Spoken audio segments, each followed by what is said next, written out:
8h15, le petit déjeuner politique ce matin, c'est Mickaël Delafosse, maire PS de Montpellier. Oui, bonjour Mickaël Delafosse. Bonjour. Merci de nous accueillir ici à Montpellier pour ce monde nouveau. Avant de venir et de voir ce que vous faites à l'échelle de la ville, ce qu'on peut faire sur l'environnement, la transition énergétique, quelques questions sur l'actualité en fait. Qu'est-ce que vous pensez des décisions sur l'énergie de Jean Castex hier, blocage des taxes pour limiter, parce que vous le sentez vous auprès ici des habitants? Évidemment, pour les gens qui peinent à vivre de leur travail, d'un seul coup, plus 12% de coût de l'énergie. Pourquoi? Pour se chauffer, pour l'eau chaude, pour ce qui est indispensable, il faut protéger. Et en France, on régule le prix de l'énergie. Et donc là, il y a une hausse qui est déjà annoncée qui va être difficile. Donc il y a blocage, dont acte. Mais il nous faut engager une transformation. Et il faut accélérer la rénovation énergétique de nos bâtiments. Tous les immeubles qui ont été construits dans les années 60-70 sont des passoires thermiques. Et parfois, la France des procédures empêche la France des projets. C'est-à-dire, quelle procédure par exemple? Nos amis allemands rénovent 4 fois plus vite leurs bâtiments que nous. Et nous, pour qu'un particulier, un propriétaire obtienne des aides, on a quasiment 3 à 4 interlocuteurs. C'est complexe de monter des dossiers. Il faut qu'on soit plus efficace. Pour cela, comme sur d'autres projets, ces enjeux de protection de la population commandent qu'il y ait une transformation de notre administration pour conduire les projets et pas passer notre temps à veiller au respect des procédures. Il faut respecter le droit. Mais là, on est dans une situation d'inertie. Et ça nous montre l'urgence à agir, cette question des prix de l'énergie. Oui. Ce que vous décrivez, c'est ce qu'on a vécu pendant le Covid également, en disant qu'on avait une lourdeur de l'administration et qu'on n'était pas suffisamment souple et réactif.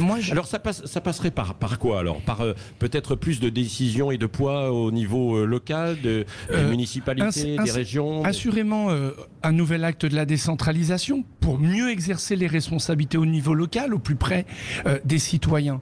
Mais surtout, se dire quel est l'objectif et quels moyens on met en œuvre pour atteindre l'objectif. On a en France, il ne faut pas une excellente administration, des gens extrêmement bien formés, que les pays du monde nous envient. Mais à quoi la mobilise-t-on? À contrôler, à avoir des délais très longs, ensuite des procédures, des recours qui s'éternisent.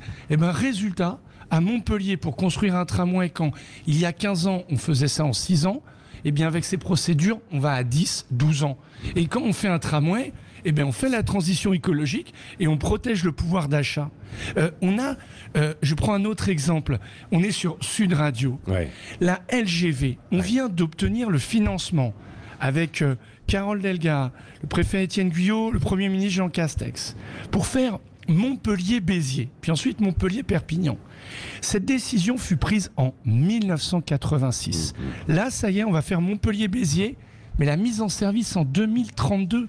Et en 2040, on aura honoré la promesse de 86, 66 ans pour faire la grande vitesse. Mais enfin, il faut qu'on se rende compte que là, il y a un problème. Regardez les autres pays, ils vont plus vite.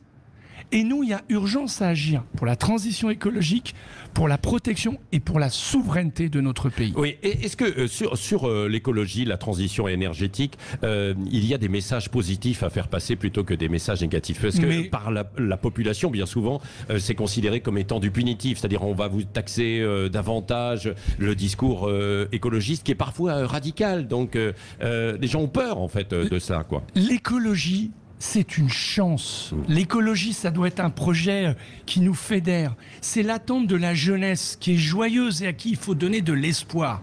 Et je suis très heureux d'être à vos côtés, Sud Radio. Quand j'étais candidat au municipal, je défendais une mesure qui est la gratuité des transports. Eh bien, à Montpellier, par étape, nous mettons la gratuité des transports. Nous disons ce qui ne pollue pas et en libre accès. On l'a fait le week-end. Alors on va vous dire, oui, d'accord, mais Mickaël Delafosse, c'est bien sympa, mais alors qui va payer derrière? On l'a fait le week-end. Là, on l'a fait pour les moins de 18 ans, les plus de 65 ans. Mais qui va payer? C'est un choix. Et moi, je suis le maire. Et mon rôle, mon job, c'est de faire des choix. Là, on va faire des économies ici pour faire une mesure positive de l'écologie. Et quand j'entends des gens, des retraités qui pendant 1 an ont eu peur, étaient chez eux à cause du Covid, qui me disent mais monsieur le maire, c'est formidable, moi je laisse ma voiture de côté, dont le prix de l'essence augmente, et on se retrouve, on va au musée, demain on va aller soutenir le Montpellier Hérault à la Mosson. Eh bien ça c'est une écologie positive qui nous invite à comprendre qu'il faut changer nos modèles. Soit on dit c'est cher, c'est ci, c'est mi, mais à la fin, ce qu'on va payer plein pot, c'est la crise climatique. Soit on fait des choix, on agit. Eh bien, la gratuité des transports, c'est une des grandes idées que nous devons porter pour la décennie qui vient. Et à Montpellier, on est en train d'y arriver. Alors, venons-en, Mickaël Delafosse, à l'échiquier national aussi de la politique. Parce que, on le sait, pour vous êtes socialiste, pour le PS, a priori, on va aller vers une candidature d'Anne Hidalgo, elle l'a officialisée. Maintenant, ça patauge un petit peu dans les sondages. On verra, en fait, pour la suite. Est-ce qu'il va y avoir une rivalité avec Yannick Jadot, donc, qui a été promu cette semaine candidat écologiste? Bon, d'abord, les sondages. Oui. Franchement, moi qui étais reçu par Sud Radio à 7%, j'ai gagné les élections à 48%. Ce sont les Français et les Françaises qui décident. C'est pas les instituts de sondage. Ne laissons pas la présidentielle confisquer, décider. C'est le peuple souverain qui tranchera. Ensuite, à gauche, il y a des identités politiques. Moi, je suis socialiste. Je pense que l'écologie doit être au cœur de notre projet. La lutte contre les inégalités sociales, territoriales, elle est fondamentale. Et puis, il faut innover. Et pour pouvoir porter ces valeurs, il faut de la crédibilité.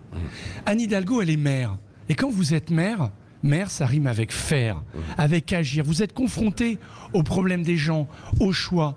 Et d'ailleurs, son équipe de campagne, dont j'ai l'honneur de faire partie, eh bien, c'est beaucoup de maires, de présidents de région, comme mon amie Carole Delga, présidente de la région Occitanie, où on est confronté aux problèmes quotidiens de nos administrés. Nous, les histoires de pouvoir d'achat, on les entend tous les jours quand on marche.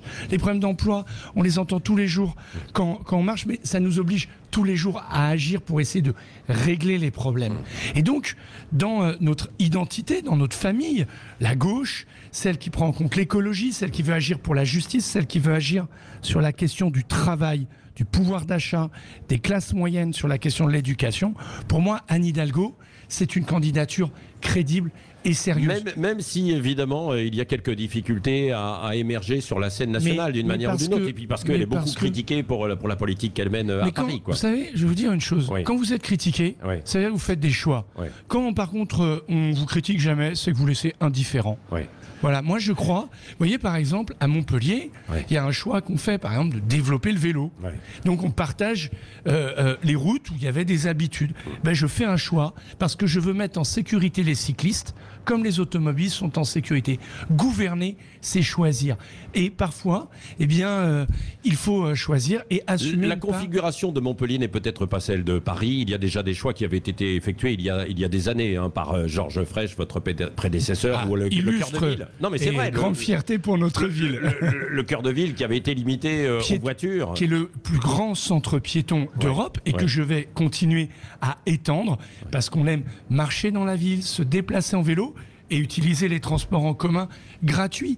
Et c'est une façon de cultiver un art de vivre et de répondre aux défis du changement climatique. On m'a dit que vous alliez en fait planter des arbres sur la place de la Comédie. C'est vrai ou pas? Bien sûr, parce que la place de la Comédie, qui est une place magnifique, et j'invite tous les auditeurs et auditrices de Sud Radio à venir y savourer un petit café ou un petit rosé, puisque nous sommes dans une terre de vin, très bon, nous allons la végétaliser avec modération naturellement, parce que nous allons la végétaliser pour nous adapter au changement climatique. Parce qu'au mois de juin, il y a fait 48,5 degrés. Et cet endroit où on a du bonheur à être ensemble, il fait tellement chaud qu'on la fuit. Donc moi, je vais végétaliser la Comédie, je vais végétaliser beaucoup d'endroits de notre ville, parce qu'autour d'un arbre, quand il y a de l'ombre, on s'y met. On parle et dans ce Mais ça prend beaucoup d'eau aussi, hein. Ça ne vous a pas échappé aussi. Oui, on doit veiller à notre vulnérabilité hydrique, mais nous à Montpellier, quand il pleut et qu'on a trop imperméabilisé les sols, là ça devient dangereux. Vous voyez, et quand on est maire, on connaît ces complexités. Et quand on aspire à diriger un pays, il faut de l'expérience, cette expérience très concrète des problèmes. Et je crois qu'à gauche, en plus je crois que c'est le temps des femmes Il faut que les femmes prennent le pouvoir dans tous les domaines. Et moi, la première présidente, j'espère qu'elle viendra des rangs de la gauche. Alors, est-ce que, là vous n'avez pas répondu tout à l'heure à ma question, Mickaël Delafosse, quand même, est-ce qu'il pourrait y avoir aussi une union, pourquoi pas aussi avec les écologistes, avec Yannick Jadot? Vous êtes un petit peu sur les mêmes valeurs, globalement. C'est toujours souhaitable, c'est pour ça qu'il faut se parler, c'est pour ça qu'il faut se respecter, et pas se prêter au jeu que les journalistes adorent, des polémiques. Non mais si les circonstances vous conduisaient à une alliance, il pourrait y avoir simplement un seul candidat, Yannick Jadot ou Anne Hidalgo ou quelqu'un d'autre. Aujourd'hui, on n'en est pas là. Ce qui est sûr, c'est que les électeurs de gauche aspirent évidemment à du rassemblement, parce que là, il y a confetti, mais ils aspirent surtout à la clarté sur les idées, le projet, et qui pour l'incarner. Et moi, je regarde l'équipe d'Anne Hidalgo, quand je vois Carole Delga, Mathieu Klein, Johanna Roland, de nombreux maires de communes de taille moyenne. Que des maires de gauche, mais bon, il y a aussi d'autres maires qui font des actions, qui mènent des actions. Oui, mais enfin, j'ai pas de maire de droite qui soutient Anne Hidalgo. Maire de droite, en ce moment, ils essayent de régler les problèmes entre d'imminentes personnalités, mais chacun doit trancher, et visiblement les Républicains prendront leurs décisions au mois de décembre. Quelques mots encore, Mickaël Delafosse. Vous êtes enseignant. D'ailleurs, vous cumulez toujours avec votre emploi de maire. La politique n'est pas un métier. Voilà, moi, je suis prof et maire. Mais je suis très heureux. Vous allez aller enseigner dans un instant. Vous êtes un fervent défenseur aussi de la laïcité. Il y a eu une charte de la laïcité pour les associations de la ville. Est-ce que vous réussissez à la faire respecter, cette charte, face à des associations qui parfois peuvent faire un peu d'entrisme, quoi? La laïcité, c'est le cœur de la République. Et à l'heure du défi du fanatisme religieux, du fanatisme islamique, la République doit être dans la clarté. En tant que maire de Montpellier, j'ai fait de la laïcité une valeur qui nous rassemble dans notre ville. Et donc j'ai fait fermer des salles de prière qui s'étaient installées dans des lieux municipaux, une mosquée, une église évangélique, pour rappeler ce principe. Et je suis du côté de ceux qui défendent inlassablement la laïcité, les professeurs, les fonctionnaires, l'immense majorité des associations. Mais chaque fois que certains considèrent que la loi de Dieu doit être supérieure à la loi des hommes et qu'ils le font en intimidant dans l'espace public et dans l'espace du commun, ils trouvent en face d'eux le maire de Montpellier et l'ensemble des Montpelliérains qui sont engagés sur cette valeur. Je le dis, la question de ces accommodements a été insupportable. Elle porte la responsabilité de l'assassinat, le 16 octobre de l'année dernière, de Samuel Paty. La République, elle a la laïcité en héritage, elle a la laïcité en valeur. Et quand je vois ce qui se passe en Afghanistan et que la France apparaît comme une espérance face au fanatisme religieux, plus que jamais la laïcité, à Montpellier et dans tout le pays. Et j'invite les maires, j'invite chacun à affirmer clairement la laïcité comme valeur de concorde et ne jamais s'accommoder. Oui, vous avez l'impression que parfois certains à gauche, peut-être aussi ailleurs, ont tendance à s'accommoder en fait. Eh bien, dans l'élection présidentielle, et c'est pour cela aussi que je m'engage avec Anne Hidalgo, quand maire de Paris, elle avait décidé de dénommer un espace à la mémoire de Samuel Paty. Et quand sur les bancs de la gauche du Conseil de Paris, certains ont eu l'indécence de vaciller, j'ai apprécié sa fermeté. La France, c'est la laïcité. Regardez dans le monde, quel pays assure ce principe? C'est ça notre grandeur. Et donc il faut des responsables. Il faut être ferme avec ceux qui ne veulent pas de ces valeurs, qui viennent plus que ça, il faut être intransigeant. Personne n'a à intimider une femme parce qu'elle ne porte pas un signe religieux dans l'espace public. Nous devons être très clairs, et moi comme maire de Montpellier, parce que je suis un homme de gauche, parce que j'ai commencé à 15 ans en découvrant cette grande idée qu'est l'héritage de Voltaire, qu'est l'héritage de Jaurès, qu'est l'héritage d'Aristide Briand. Eh bien je porte la laïcité. Si la République n'en fait pas son étendard, eh bien la République vacillera. En tout cas moi, je serai très clair sur ces questions-là. Et dans la présidentielle, j'invite chacun à se déterminer dans la clarté. Et à gauche, je veillerai personnellement, je le dis avec la force de ce terme, à ce que cette valeur soit très clairement défendue.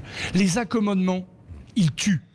Merci Mickaël Delafosse, maire socialiste de Montpellier. Je vais vous laisser parce que vous allez aller justement enseigner un petit peu la même chose. Hein. C'est-à-dire dans les classes, c'est quoi? C'est histoire? J'ai un cours de 4e, j'ai une classe, parce que être maire c'est un grand bonheur, c'est 80 heures par semaine, mais ça n'est pas mon métier, c'est une fonction. Et ma responsabilité c'est de garder une activité professionnelle. Ça vous met aussi dans le réel. Et puis c'est un petit îlot, parce que ces jeunes qui sont en 4e, ils sont pleins de curiosité, ils ont soif d'apprendre. Et quand je vois des bougons par-ci par-là, eh bien eux ils donnent une belle énergie et aujourd'hui je vais leur faire le cours de géographie du programme sur Tokyo, métropole mondiale, et on va travailler le concept de mondialisation. Ah ben, absolument, et du monde nouveau. Merci en tout cas. Et évidemment c'est pour ça d'ailleurs qu'existe aussi ce rendez-vous monté par Marie-France Marchand-Bailey qui sera avec nous du groupe La Dépêche. Nous sommes très fiers d'accueillir à Montpellier la ville qui est résolument tournée vers une transition écologique et solidaire dont la gratuité des transports est emblématique.